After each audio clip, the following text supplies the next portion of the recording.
Hi, this is Michael William Denny of ThunderShamanism.com, and today I want to talk to you about the war between the Aesir and the Vanir. What does it really mean? So first we need to talk about what it's not. So, for a long time, and I think with a lot of people they still feel this way, they believe that the Aesir and the Vanir come from two different cultures. According to this theory, which by the way has no evidence connected to anything, language or archaeology or history or mythology or anything like that, this idea says that the Vanir are the gods of the original indigenous hunter-gatherers, the Stone Age hunter-gatherers of northwestern Europe.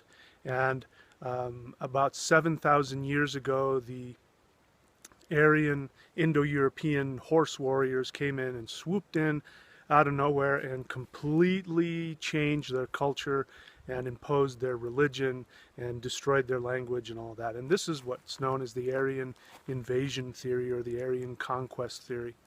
And this has been disproved by numerous sources, but one in particular is called the Paleolithic continuity paradigm. And if you want, there's a link below. You can go ahead and check that out. So that's the old thought, that the Vanir are the gods of the hunter-gatherers and that the Aesir are the gods of these conquering Aryan supermen. But no, that is completely false. There's nothing, no evidence. This is pure conjecture on people's part.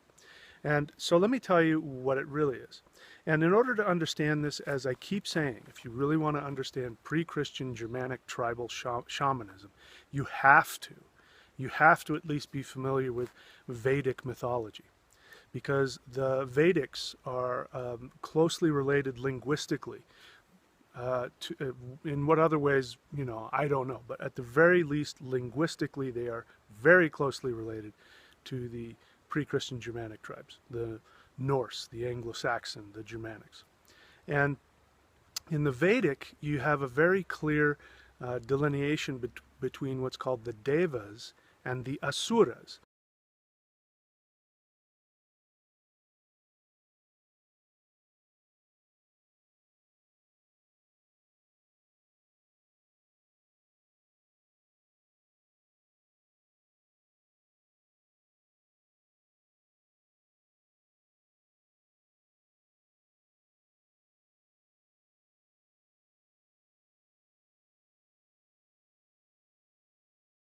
Now, what happened is at some point during when the Vedic peoples or the Aryans were coming in to what is now Persia and then made their way into India, there was this shift in words where the Asuras used to be the gods.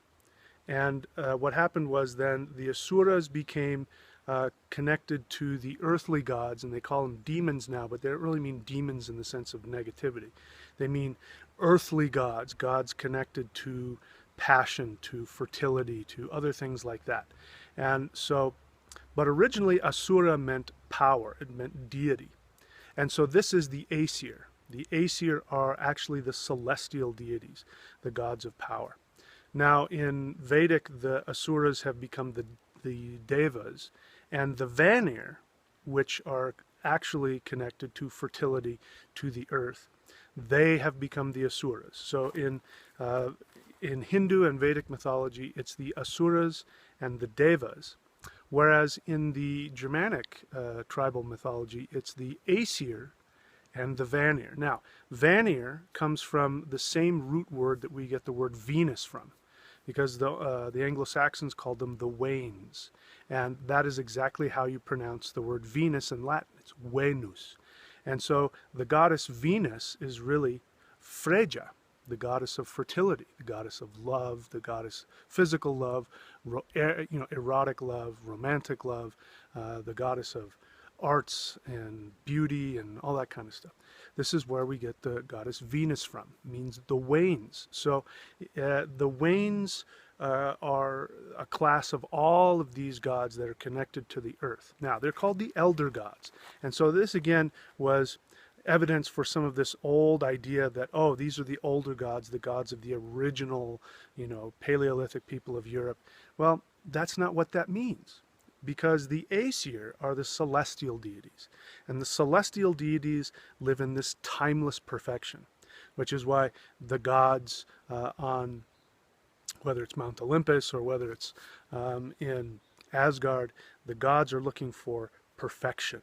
And so the wars happen to do with when somebody wants to come in with some new idea which changes the order of things. And the Aesir, the celestial gods, don't like that. You know, you have Prometheus giving fire to humans, the same kind of thing. The Aesir don't like that because they like order. They live in this timeless perfection, and they don't want that perfection changed or destroyed. So they're very conservative about that. Now the Wanes, the Vanir, are the gods, the goddesses of the earth, and they're the elder gods because they are living in time. They live in time and space because they're the gods of the earth, the gods of things that are connected to time, like reproduction, creation, procreation. This is all has to do with time and space. So that's why they're the elder gods, not because they are actually the first gods or older. It's because the Aesir don't have time. They're timeless. In some ways, they're like children in the way that they think. Where the Vanir are very wise because, you know, where does wisdom come from? Through experience, through time. That's how you become wise. So here's another interesting thing I found too. Now, if you, in the thunder wheel, which I call it, which is, you could also call it the medicine wheel.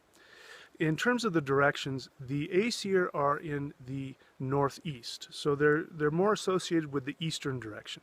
The Vanir are in the west, and that's very clear. We talk about, the myths talk about the Vanir being in the west. So what that means is that when you're in the medicine wheel, when you're in the thunder wheel, you face north. When you're facing north, what is to your right? To your right is east, which is the celestial gods, the sunrise, the newness, the freshness, cleansing, purity. And it's interesting that the people who are more conservative in their political outlook worship the Aesir. Now, people who are more progressive in their outlook, they worship what? They worship the Vanir. In fact, some people exclusively worship the Vanir. They're very progressive. We call them liberals, whatever you want to say. It doesn't matter. This has to do with the brain. Conservatives are more left-brained, which is connected with the right arm, which is connected to the east if you're facing north. To be liberal and progressive is connected with the right brain, which is connected to the left arm, which points to the west. So it's really very simple. You know, the ancestors really understood this science. And so if you're more connected to the Vanir, you're probably more liberal, more progressive. If you're very staunchly supportive of Odin, you see this a lot in Odinists, the Odins or Thor, you're very conservative. Well, it's because you're left-brained and you're more connected to the right side of your body and to the east. Now, ideally, we want to balance. You know, the shamanic understanding is we have this dynamic balance between the two. And so that's what we look for. We want that dynamic balance. So let me just get rid of that myth.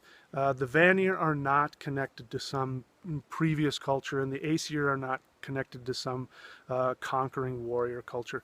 They're both connected. You see it in the Hindu tradition, the Devas and the Asuras, and there's all kinds of connections there. But and that shows us that this goes back to an original Indo-European root religion, where they still had this understanding between, there was a conflict, you know, and what I would call is a dynamic balance between the celestial and the terrestrial, between our physical urges, our instincts, and our higher, you know, more spiritual connections of perfection and all that kind of stuff. So that's my take on that. I probably already talked about it in podcasts, but you know, here's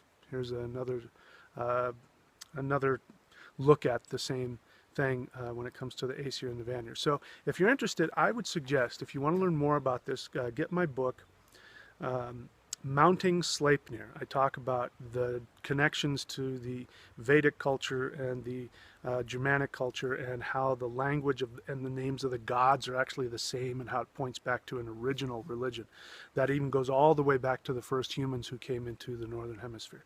So get that book. And if you're interested in personal one-on-one interaction, teaching, click on apprenticeship. If you're interested in very powerful energy work, which I'm about to get into some more detail with, click on the Celestial Qigong link. So until next time, my friends.